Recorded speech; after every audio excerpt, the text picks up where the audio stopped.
عورت ایک جگہ کھڑی ہے، وقت کا بادشاہ ایک جگہ کھڑا ہے۔ عورت نے کہا میرے بچے کو ان کے تیر سے موت ہو گئی۔ بادشاہ شکار کھیل رہا تھا، چوک کے تیر لگ گیا۔ بادشاہ نے کہا ہاں میرا تیر لگا تو ہے، گواہ بھی ہیں، سپاہی بھی گواہ ہیں، عورت بھی گواہ ہے۔ دو آپشن ہوتے ہیں موت کے بعد، کسی کا کچھ قتل ہو گیا انجانے میں، چوک کر اگر قتل ہو گیا، دو آپشن اسلام دیتا ہے۔ اس عورت کو قاضی نے کہا تیرے پاس دو آپشن ہے، چاہے تو اپنے بچے کی موت پر دیت لے لے، کچھ پیسے لے لے بادشاہ سے اور اسے معاف کر دے، یا چاہے تو جان کے بدلے جان لے لے۔ بادشاہ کی جان بھی لے سکتی ہے۔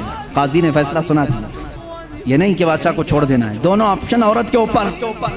وہ عورت نے جب دیکھا کہ عدل کا یہ پیکر اسلامی نظام ہے، بادشاہ کے تیر لگا ہے اور قاضی صحیح فیصلہ دے رہا ہے، اس عورت نے کہا اگر یہ قاضی آج اس طرح کا صحیح فیصلہ دے رہا ہے تو اس طرح کے بادشاہ کی وجہ سے ہی، بادشاہ ایسا ہوگا اسی لیے قاضی ایسا ہے۔ اس عورت نے کہا میں اس بادشاہ کی جان بخشتی ہوں، میرے بچے کے لیے جو دیت بنتی ہے وہ بادشاہ مجھے دے دے۔ بادشاہ نے جتنی دیت بنتی تھی اس سے زیادہ اسے دیا، اور جب یہ معاملہ ختم ہوا تو بادشاہ قاضی کے پاس آیا اور اپنا جبہ کھولا، اس میں خنجر تھا، خنجر نکالا، کہا قاضی، وہ اس وقت کے سپریم کورٹ کا چیف جسٹس تھا، قاضی بادشاہ کیا کہتا جانتے ہو؟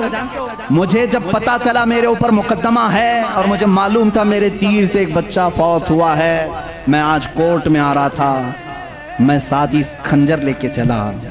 قاضی نے پوچھا کیوں لے کے چلے؟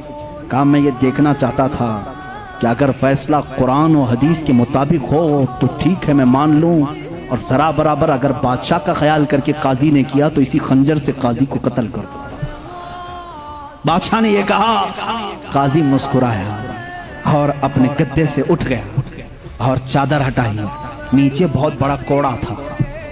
کہا بادشاہ تمہیں معلوم ہے میں آج پہلی مرتبہ اس کرسی پر آنے کے بعد، اس گدے پہ آنے کے وقت کوڑا نیچے لے کر بیٹھا ہوں۔ کہا کیوں؟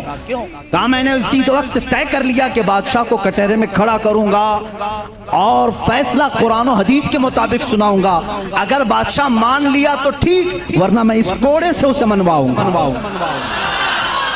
یہ نظام اسلام تھا، یہ عدل کے تقاضے تھے۔